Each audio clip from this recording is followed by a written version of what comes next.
Live from the Raven Street Dance Studio in Venice Beach. And today we came across a young gentleman. What is your name? I like young. Stephen Fiske.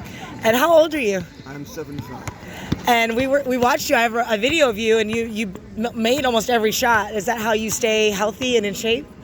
Basketball is part of it for sure. Okay. And so, how did you get into basketball? As a kid growing up, I was athletic. I played every sport, but I became a basketball junkie. A junkie. Yep. Okay. And did that passion get you a scholarship or get you further past high school? Eventually, yes. Okay. And so, what university did you attend? At first, I went to CCNY, the City College of New York. I played there. I did very well, and then I got a scholarship. I got several scholarship offers. And so, what was the college that you chose? NYU. NYU. All right. So, did you have aspirations to go pro? Like that was like your everything, right? I did. Of course I did. And so then what happened? Well, I got injured in my last year at NYU, and I couldn't play it at all.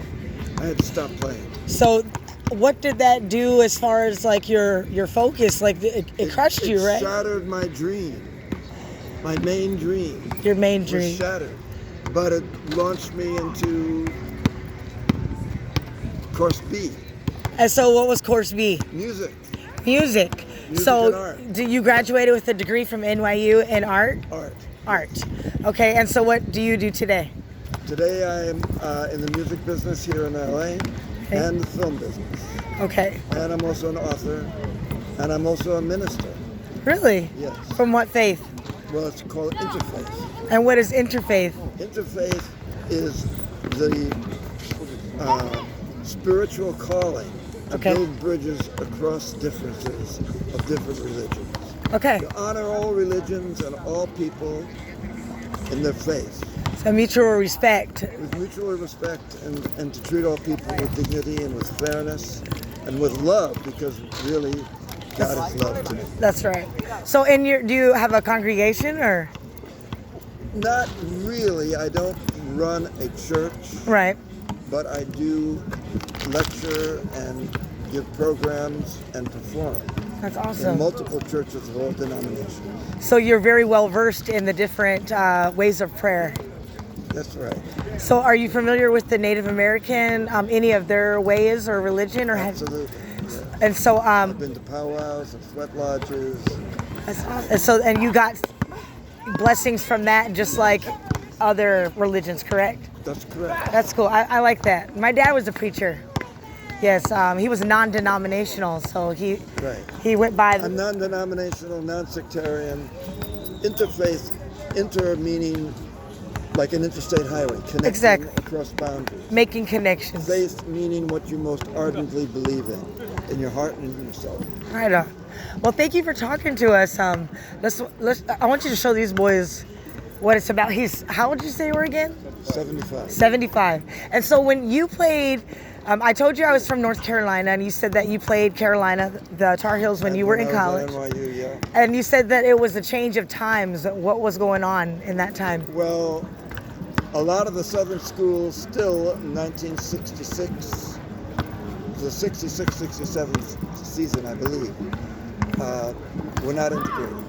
Okay. North Carolina, Georgetown, Miami, Tulane, Virginia Tech, those are among South Carolina. Those were among the schools we played. They didn't have a colored player on the team.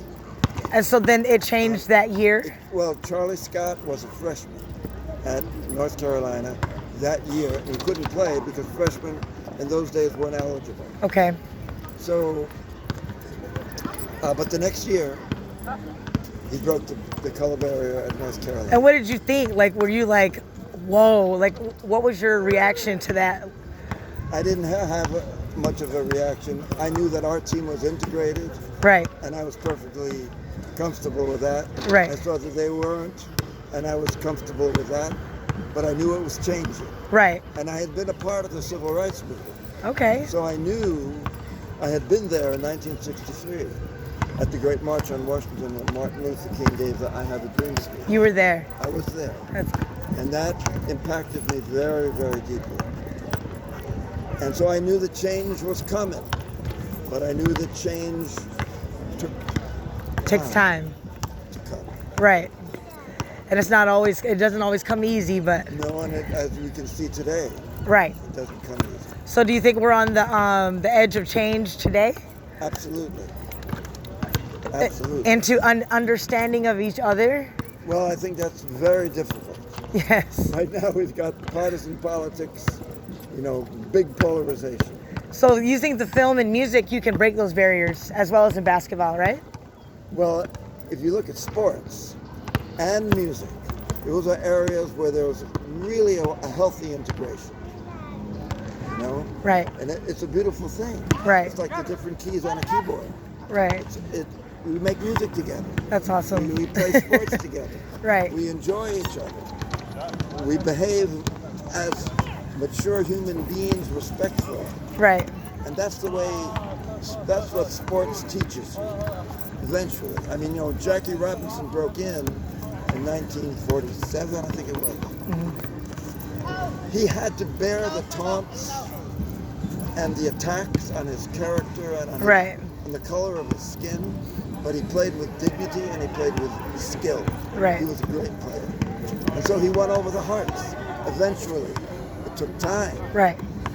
And that's what we have to see today. We have to see that the universe is made of great diversity, and that's a wondrous and beautiful thing. Right. All of nature is diverse. So let the differences bring you together instead of tearing us apart? Let the differences, the diversity be enrichment in our hearts and in our soul. Good message. Well, it's so good to talk to you today. As Native Americans, we look to Jim Thorpe, Billy Mills. They were breaking barriers during their time, and so I think our message. He won 2 gold medals. That's right. Jim Thorpe. Yes. Yeah. And I think my message. He's from Oklahoma. Yes, he is. He's Sac-a-Fox. So my message today is to be involved in sports, challenge yourself, learn from each other, and those differences are what makes this world so beautiful. So instead of making it about hate, make it about love. Absolutely. All right. You got it. All right. Well, nice to meet That's you. the message. That's what we all need to know and need to hear Yes. and need to live. And it's hard to believe that we don't get that. Right. Well, let's show these boys. Let's show them what you got. Trevor, give him the ball. Give him a shot. He's a ball hog. No, I'm just kidding. Rowdy, elders first. That's cool.